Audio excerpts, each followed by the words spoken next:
কথায় আছে রূপে নাকি লক্ষ্মী আর গুণে নাকি সরস্বতী। আমি বাবা লক্ষ্মী সরস্বতী কোনোটাই নই, আমি হলাম ঘরের ঘরণী আর রান্নাঘরের রাঁধুনি। তো যাই হোক না কেন বাপু, বর এনেছে আজকে পুঁটি মাছ আর রান্নার হুকুম হয়েছে আমার এই নতুন গাছের বেগুন দিয়ে। তারপরে আবার বললো না না বেগুন নয়, স্বাদের লাউ দিয়ে নাকি তাকে রান্না করে দিতে হবে। কি আর করবো, কর্তার কথা মতন বসে গেলাম আমি লাউ কাটতে। প্রথমেই লাউটাকে কেটে ছুলে নিয়ে সরু সরু করে কেটে নিলাম, আর তারপরে কিন্তু গোটা কয়েক কাঁচা লঙ্কা, সাথে আবার একটা আলু দিতেও কিন্তু আমি ভুলিনি। আর এদিকে আবার উনুন জ্বালিয়ে নিয়ে তাতে জিরে আর রাঁধুনি ভেজে নিলাম। আর মাছটাকে তো আগে থেকেই লবণ মাখিয়ে রেখেছিলাম।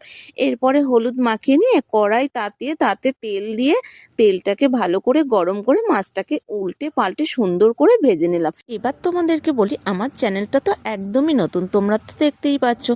বন্ধুরা, তোমরা কিন্তু আমার চ্যানেলটাকে স্কিপ না করে একটু ভালোবাসা দিয়ে আমার পাশে থেকো।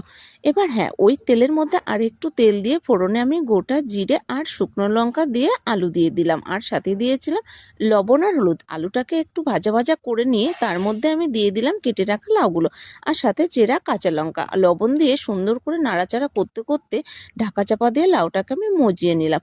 এবার কিছুক্ষণ রান্না করে নেওয়ার পর ঢাকনাটা তুলে নিয়ে দিয়ে দিলাম আমি ঝোল।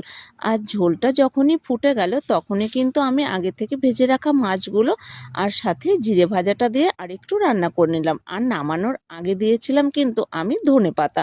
আর হ্যাঁ, তোমাদেরকে আরেকটা কথা বলি, যেহেতু আমি ওই যে বললাম রান্নাঘরের রাঁধুনি, আমি কিন্তু লাউয়ের চোচাগুলো একদম ফেলিনি। লাউয়ের চোচাগুলোর সাথে আলু দিয়ে কিন্তু আমি সুন্দর করে ভেজে নিয়েছিলাম, আর সাথে কিন্তু একটু পেঁয়াজও দিয়েছিলাম। হ্যাঁ বন্ধুরা, তোমাদেরকে আবারও বলছি, তোমরা কিন্তু অবশ্যই স্কিপ করে চলে যেও না, তোমরা একটু ভালোবাসা দিয়ে আমার পাশে থেকো।